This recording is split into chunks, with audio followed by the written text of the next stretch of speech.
कार्तीय गुणन क्या है? अब कार्तीय गुणन क्या है, पहले तो हम क्रमित युग्म को समझ लिए कि किसी समुच्चय के किन्हीं दो अवयव को क्रम से लिख दिया जाए, क्रम से लिख दिया जाए तो उसे हम क्रमित युग्म कहते हैं। फिर बात अब उठती है कि कार्तीय गुणन क्या होगा। अब कार्तीय गुणन होगा तो इसमें दो समुच्चयों की बात की जाएगी, एक समुच्चय से दूसरे समुच्चय की बात की जाएगी, बस यही है। ए और बी दो अरिक्त समुच्चय होते हैं। अरिक्त का मतलब होता है, ध्यान से समझिए, अरिक्त का मतलब होता है रिक्त ना हो, खाली ना हो, कोई ना कोई अवयव हो। अच्छा ये बताइए संबंध कब होता है?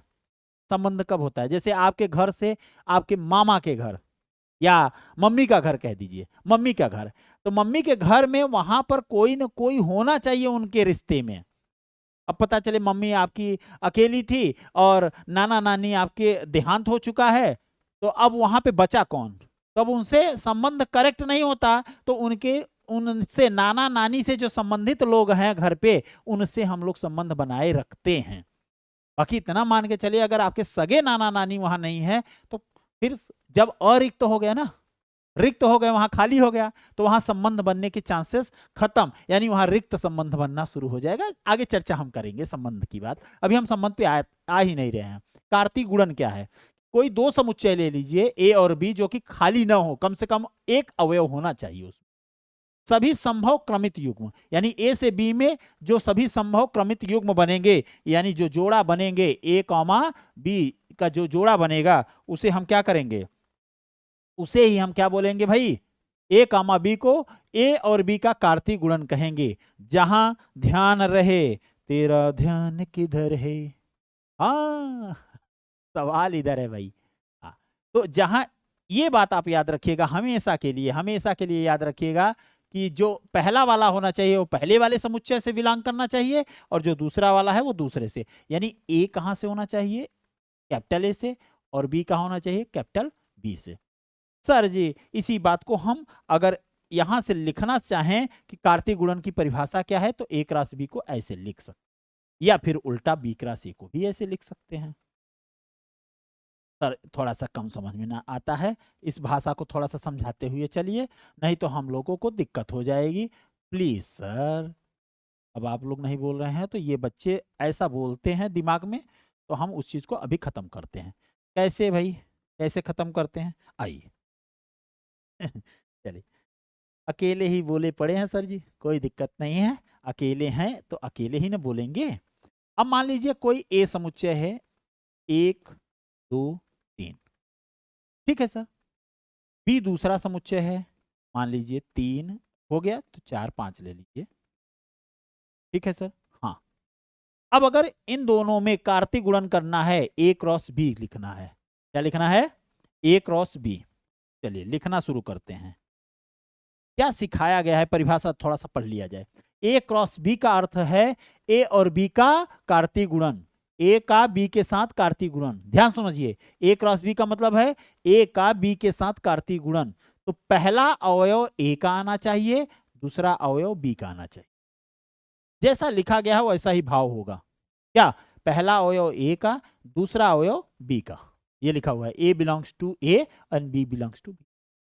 अब क्रम देखिए, बदल दीजिए, अब इधर कर दीजिए बी का ए के साथ कार्तीय गुणन। यहां क्या था? ए का बी के साथ कार्तीय गुणन, और यहां बी का ए के साथ कार्तीय गुणन। तो जब पहले बी आ गया है तो यहां भी पहले बी लिखेंगे, बी के अवयव को लिखेंगे, और यहां ए आया है तो ए का।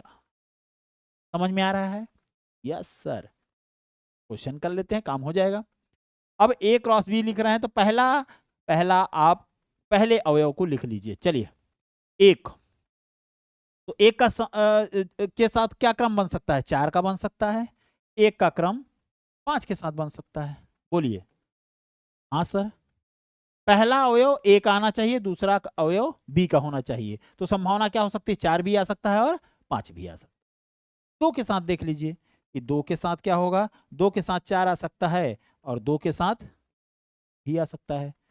3 के साथ 4 भी आ सकता है, और 3 के साथ 5 भी आ सकता है। ओके सर, ठीक है, समझ में आ गया। यानी ए से क्रॉस बी क्या होगा? पूरा इतना समझ।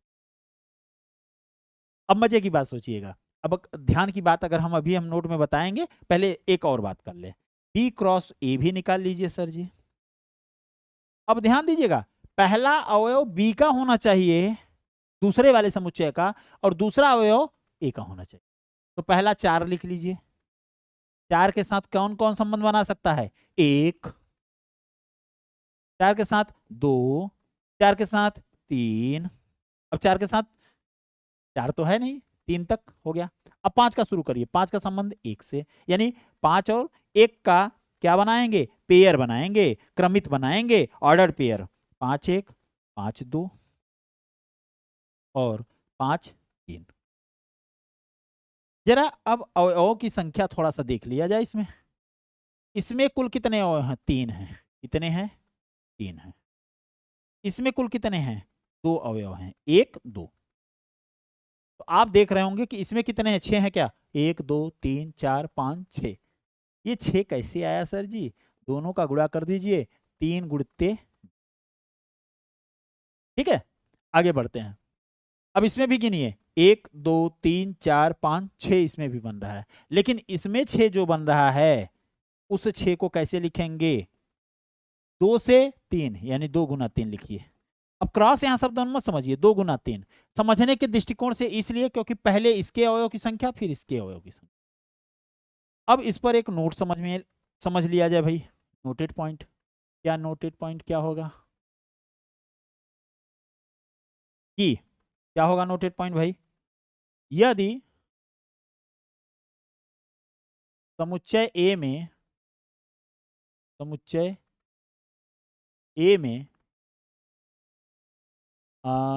m अवयव और समुच्चय बी में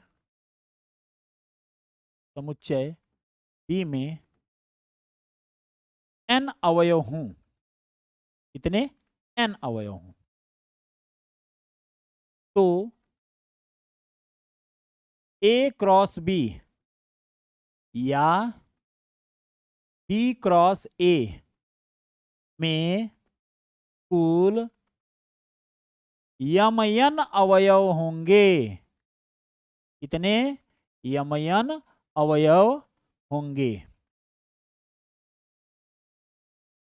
ठीक है, एक सर और एग्जांपल लेके दिखा दीजिए। जैसे ए कोई समुच्चय है जिसमें 2 3 4 5 हैं, और बी कोई समुच्चय है जिसमें 1 2 3 4 5 6 तक हैं।